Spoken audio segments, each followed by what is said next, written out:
자, 그동안 잘 지내셨습니까?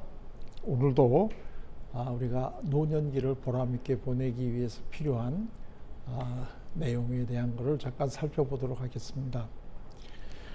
지난 시간에 우리가 이 하나님을 만나야 된다.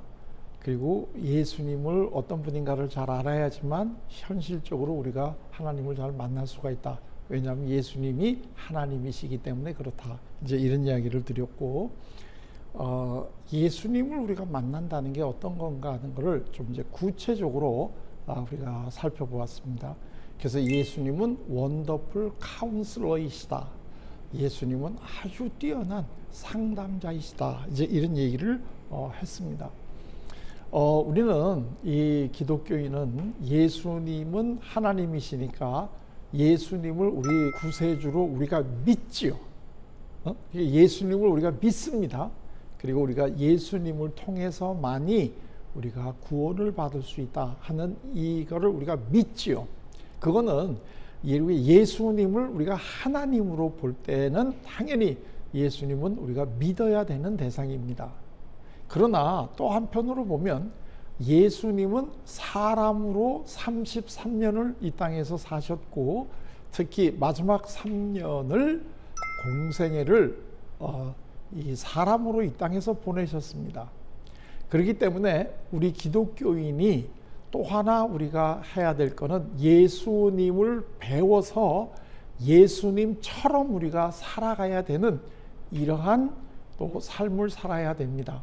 예수님께서 십자가에 달려 돌아가시기 그 마지막 전날 아주 그 인류 역사에 남을 위대한 일들을 하셨는데요. 그 중에 하나가 최후의 만찬을 하시고 난 다음에 제자들의 발을 씻겨주시지 않습니까? 그리고 난 다음에 직접 우리들에게 유언 비슷하게 말씀을 하신 게 뭔가요? 제자들에게 내가 너희들을 사랑한 것처럼 너희도 서로 사랑하라. 내가 너희들을 사랑한 것을 잘 배워서 너희들도 그렇게 사람을 사랑하라. 내가 한 대로 너희들도 이 땅에서 살아가라 하는 이거를 우리들에게 부탁을 하셨단 말이에요. 그러면 예수님이 원더풀 카운슬러이시게 되면 우리도 이 땅에서 카운슬러로 살아가야 되는 거죠. 그게 이제 우리가 예수님을 따라가는 제자로서의 삶이다 이렇게 얘기할 수 있는데, 그게 예수님은 여러 가지를 하셨지만 예수님이 이 땅에서 하나님으로 하신 일도 참 많이 있으시지만 예수님이 인간으로서 하신 일, 그래서 우리가 따라갈 수 있는 일들이 과연 뭘까 하고 보면 지난 시간에도 얘기했지만 예수님이 상담자이시면 우리도 예수님의 상담법을 배우면 그렇게 우리도 옆에 있는 사람들을 상담자로서 섬기면서 살아갈 수 있지 않을까 하는 것이 이 노년의 삶을 제일 바람직하고 보람있게 살 수 있는 방법이다 하는 것을 말씀을 드립니다. 자, 예수님께서 이 상담자로서 해주셨던 것이 마태복음에 나와 있다고 얘기를 했죠. 수고하고 무거운 짐진 자들아 내게로 오라, 내가 너희를 쉬게 하리라. 그 다음에 나온 다음 말씀이 나에게서 배우라는 거죠. 나를 믿으라는 게 아니라 나에게서 배워라. 그러면 너희들의 마음이 쉼을 얻을 거다. 그러니까 첫 번째 단락에서는 나에게 와라. 그러면 너희들이 쉼을 얻을 거고, 그 다음에 나한테 와서 배우라. 그러면 너희들의 마음이 쉼을 얻으리라. 이제 이렇게 되어 있습니다. 상담이 그럼 뭔데 예수님이 해주셨고 우리도 그걸 할 수 있을까 하는 걸 간단하게 이야기를 드리기로 하겠는데요. 한국 사람들이 제일 많이 가지고 있는 이 괴로움, 마음의 괴로움입니다. 마음의 괴로움. 저는 우리가 조금 더 다르게 얘기하면 마음의 건강을 해치는 이게 뭘까요? 그거는 여러 가지가 있지만 가장 대표적인 게 소위 화병이라고 하는 겁니다. 화병. 아마 많이 들어보셨을 거예요. 한국 사람들은 화병에 많이 걸린다 하는 이야기를 들어보셨을 텐데, 저 화라고 하는 게 무슨 뜻인가요? 화는 불화자잖아요. 그러니까 화병이라고 하는 건 우리 마음속에 있는 불, 이게 화입니다. 우리는 보통 이 화를 자꾸 나쁜 거다라고 생각을 해가지고 화를 내지 마. 마치 화가 내는 사람은 이 인격 수양이 덜 돼 있는 이런 사람인 것처럼 취급을 하는데 절대로 그렇지 않습니다. 화는 나쁜 게 아닙니다. 오늘 이 제 강의를 들으시는 분들이 꼭 이걸 하나 염두에 참 두셨으면 좋겠는데, 예를 들면 우리 몸이 아프면 제일 먼저 나타나는 증상이 뭡니까? 열이 납니다. 그래서 어느 병에 걸렸든 간에 아파서 병원에 가거나 그러면 제일 빠지지 않고 하는 게 뭐냐면 체온을 잽니다. 열이 나는 게 우리 몸이 뭔가 어디에 지금 정상적으로 작동을 못하고 있다라고 하는 사인이거든요. 그래서 일단 병원에 가게 되면 열을 재고 문제가 있다는 걸 알았다면 해열제를 먹고 열을 내리고 난 다음에 어디에 문제가 있는가 하는 거를 찾아서 그걸 치료해 주게 되면 열은 저절로 내리게 되는 거죠. 그러니까 근데 우리가 그 열을 나쁘다고 보십니까? 아니죠. 열은 어떻게 보면 우리 몸이 지금 어디엔가 문제가 있다라고 하는 것을 알려주는 아주 고마운 신호입니다. 자, 몸이 불편할 때 열이 난다. 그러면 우리 마음이 불편할 때, 내 마음이 어딘가 정상적으로 기능을 못한다고 생각을 할 때 어떤 사인이 날까요? 몸이 아플 때는 열이 나는데 마음이 아플 때는 어떤 사인이 날까요? 그게 바로 화가 나는 겁니다. 화가 나는 거예요. 이 불화잖아요. 우리가 열이 난다 그럴 때 사실 우리가 화가 날 때도 열불이 난다 그러지 않습니까? 그러니까 이 내 몸이 뭔가 정상적으로 작동을 하지 않을 때는 열이 나고요. 내 마음이 정상적으로 작동을 하지 않을 때는 화가 나는 겁니다. 그렇기 때문에 화라고 하는 것은 나쁜 게 아니고 우리 마음이 정상적으로 지금 기능을 하지 못하고 있다라고 하는 걸 우리에게 알려주는 아주 고마운 신호입니다. 화가 났을 때 이 화를 풀면 됩니다. 그래서 화를 풀어야 돼. 화를 풀면 다시 정상으로 돌아오는데, 나쁜 거는 뭐냐면 화를 내는 거를, 이거를 나쁘다고 보는 건데요. 우리는 이거를 둘을 갖다가 한꺼번에 하기 때문에 화를 풀지를 못합니다. 화를 내지 못하게 하니까. 그런데 이 화를 풀게 하려고 하면 이거는 표현을 해야 됩니다. 내가 화가 났다라고 하는 거를 두려움 없이 표현을 해야지만 이 화가 풀립니다. 그러면 구태여 화를 낼 필요가 없겠죠. 그런데 화를 풀지 못하고 쌓아두기 때문에 이것을 행동으로 표현하게 되는데, 그거를 화를 낸다라고 표현을 하는 겁니다.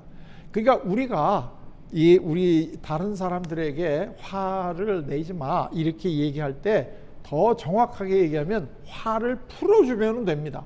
화를 풀어주는데 구태여 왜 화를 내겠습니까? 근데 화를 풀어주지는 않고 화를 내지 말려라고 하면 이 화가 어디에 있겠습니까? 우리 마음에 계속 있지 않겠습니까? 그러면 이게 화자가 하나가 더 붙죠. 이게 불화자가 하나가 더 있으면 염자가 됩니다. 예를 들면 아주 여름에 한여름에 계속 더위가 했을 때 이걸 우리가 폭염이 내려쬐다 이렇게 부르지 않습니까? 그 염자가 바로 이런 염자인데, 이것이 이제 이 화자가 2개 정도 되면 이제 화병에 걸렸다. 우리가 쉽게 이렇게 얘기하는 건데, 화병에 걸리면 제일 두드러지는 증상은 밖으로 나타나면 굉장히 폭력적이 됩니다. 화가 난 사람은 아주 폭력적이죠. 그 다음에 이 안으로 들어온다는 건 내가 나한테 폭력을 행사한다는 건데, 그렇게 되면 우리 쉽게 얘기하면 우울해집니다. 내가 나를 욕하고 내가 나를 때리니까 당연히 우울해지겠죠.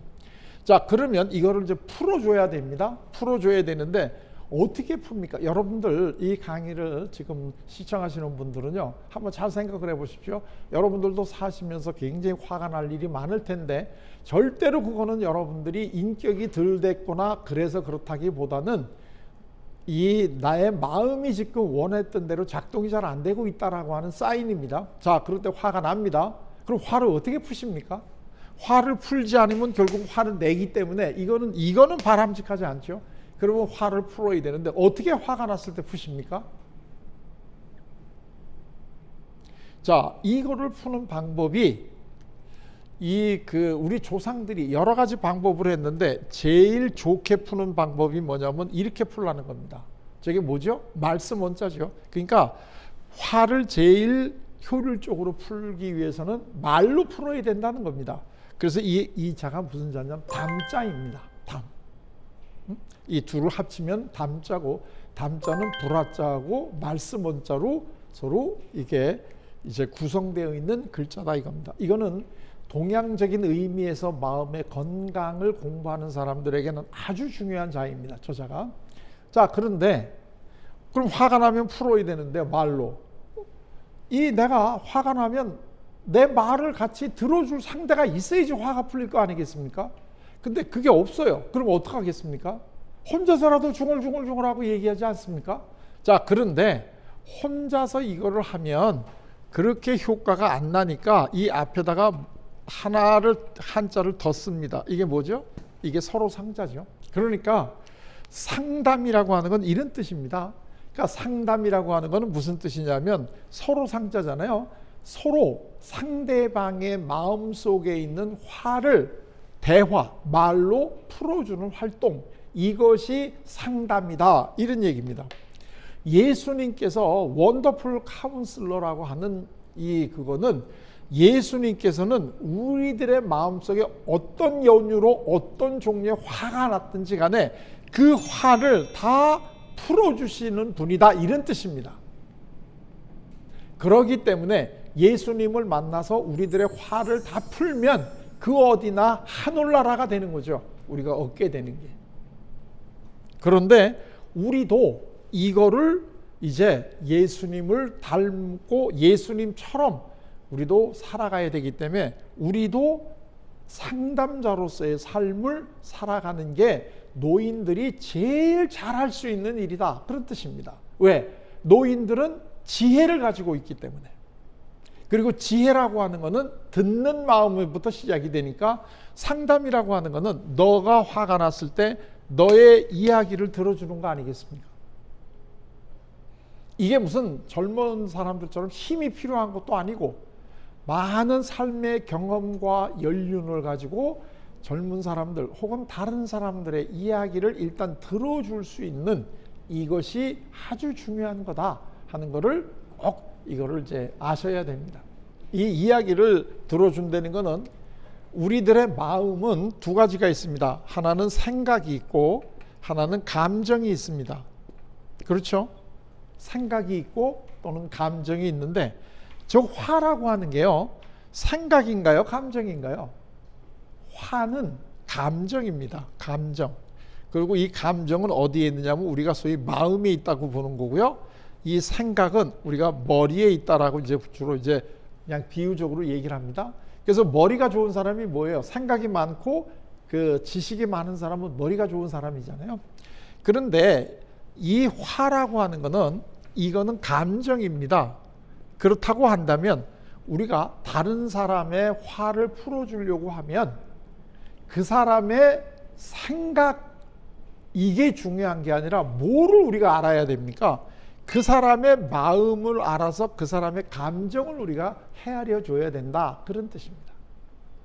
이것이 노인들이 잘할 수 있는 게 세상을 살아온 연륜이 있고 이제 이 그 바둑에서 한 걸음 물러나서 이걸 바라보니까 훨씬 더 사람을 이해하는 깊이와 폭이 다르다는 거예요. 노인들이. 그렇기 때문에 이 겉으로 이야기하는 이 생각보다 마음에 이것도 알아낼 수 있는 게 훨씬 더 이 노인들이 잘할 수 있는 거다. 자, 그래서 이 마음의 이 소리, 마음의 소리를 듣는 분, 이게 좋은 상담자인데 예수님께서 원더풀 카운슬러라고 하는 것은 조금 전에도 말씀을 드렸지만 우리들의 마음 속에 있는 이 괴로움과 이 억울함과 이 모든 것을 예수님에게 가서 얘기하면 예수님이 일단 그 모든 것들을 비난과 조언과 충고와 이런 걸 해주시기보다는 일단 그거를 다 들어주신다는 거예요. 이걸 우리가 소위 이제 요즘에 유행하는 얘기로 하면 공감을 해주시는 거죠. 공감. 마음이 하나가 돼서 너 정말 그렇게 힘들었구나 하는 그거를 우리들에게 해주시는데 이거를 해주실 때 우리는 굉장히 큰 위로와 평안을 느끼게 되니까 그래서 예수님은 평강의 왕이 되실 수 있는 거죠.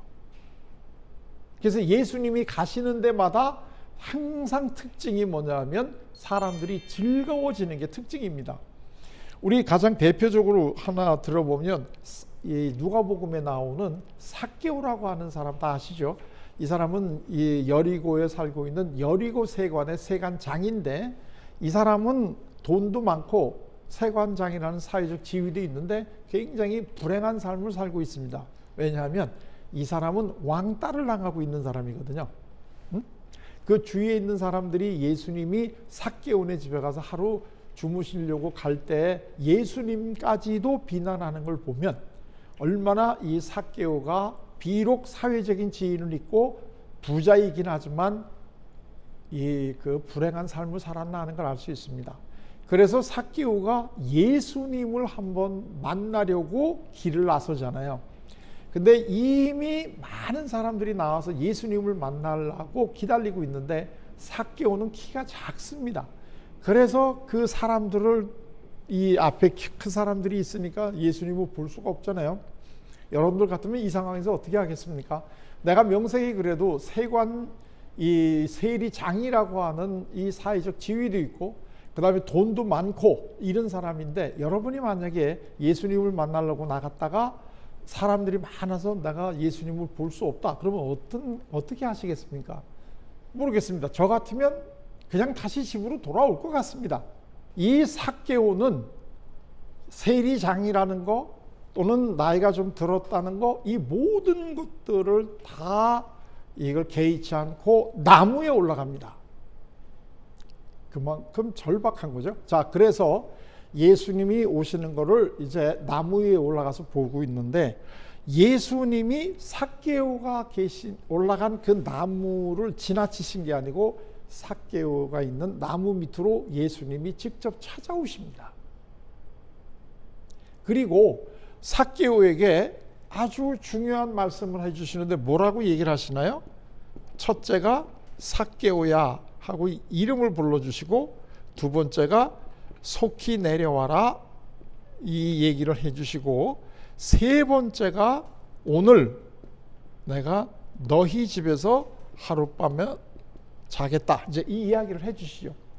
자, 이 대목이요, 이게 굉장히 중요한 대목입니다.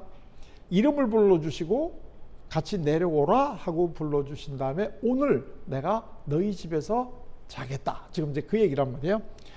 그런데 이 이야기를 듣고 삭개오의 마음이 어떻게 됐어요? 삭개오의 마음이, 이 이야기를 듣고 우리 성경을 보게 되면 삭개오가 마음이 즐거워졌습니다. 즐거워하며. 이게 굉장히 저처럼 상담을 공부하는 사람들에게는 아주 중요한 단어입니다. 삭개오가 예수님을 만나고 일어난 변화는 뭐냐 하면 즐거워졌다는 겁니다. 그리고 나서 자기 집으로 예수님을 모시고 간 다음에 서서 이렇게 얘기합니다. 주님, 제가 제 재산의 반을 가난한 사람들한테 주겠습니다. 내 이웃들에게 주겠습니다. 그리고 제가 부정한 방법으로 뺏은 게 있다면 4배나 다 갚아주겠습니다 하고 얘기합니다. 이거 예수님이 그렇게 하라고 알려줘서 한 게 아닙니다. 본인이 이거를 얘기를 했습니다. 그랬더니 예수님이 그 이야기를 들으시고 아주 놀랄 만한 말씀을 하십니다. 그 이야기가 뭐냐면 오늘 이 집에 구원이 이루었다.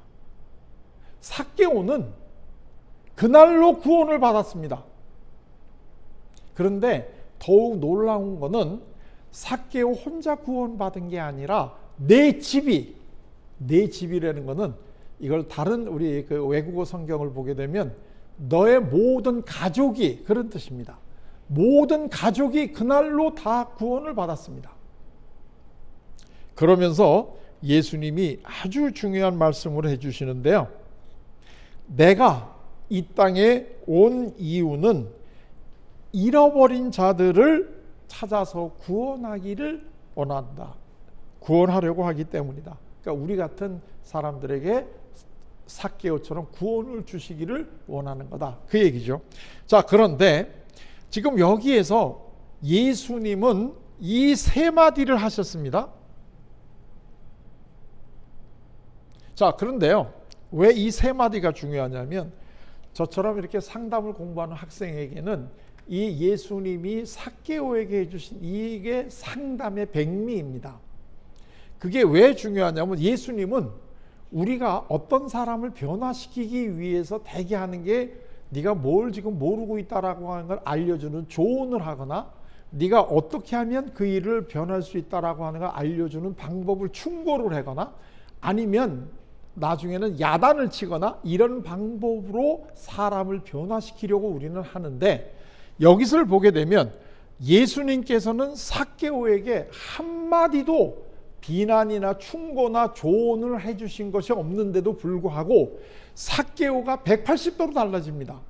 그러니까 단지 예수님이 삭개오가 변화된 모습을 보고 오늘 네 집이 구원을 받았다, 이렇게 얘기를 하죠. 이거를 보시면 아시겠지만, 우리가 누구를 상담을 해준다는 것은 조언을 해주거나 충고를 하거나 비난을 하는 게 아닙니다. 상담을 해준다는 것은 내 앞에 있는 그 사람의 마음의 아픔 소리, 고통의 소리를 들어주는 겁니다. 우리도 예수님처럼 우리 주위에 있는 사람들에게 즐거움을 줄 수 있는 상담을 얼마든지 할 수 있습니다. 왜? 예수님과 같은 원더풀 카운슬러가 우리 앞에서 모범을 보여주고 있기 때문에. 그러고 우리 노년기라는 게 우리 인생에서 제일 그 일을 잘할 수 있는 지혜와 경험과 연륜을 갖고 있는 시기이기 때문에 그렇습니다. 그래서 내가 할 일이 없이 뒷방으로 물러나가지고 시간을 보낸다, 이렇게 절대로 생각하지 마시고, 오늘날 우리가 이렇게 힘든 상황 속에서 그렇게 경제 대국이 된 것은 다 지금 노인들의 덕입니다. 그렇기 때문에 당당하게 자기의 주장을 피지만, 그것이 젊은 사람들을 힘들게 하는 요구가 되기보다는 힘든 젊은 사람들의 마음의 소리를 듣고 위로를 해주고 상담을 해줘서 다시 힘을 내고 살아갈 수 있는 이러한 도움을 줄 때 진정으로 그러한 노년기를 보내는 노인들이 아름다운 노후를 보내는 노인이 될 수가 있습니다. 이 길을 예수님이 가셨기 때문에 우리는 예수님의 모습을 보고 그렇게 따라가기만 하면 됩니다. 이게 우리 노년을 아주 보람있고 즐겁게 살아갈 수 있는 길 중에 하나입니다. 자, 그러면 이걸로 제 강의를 마치도록 하겠습니다.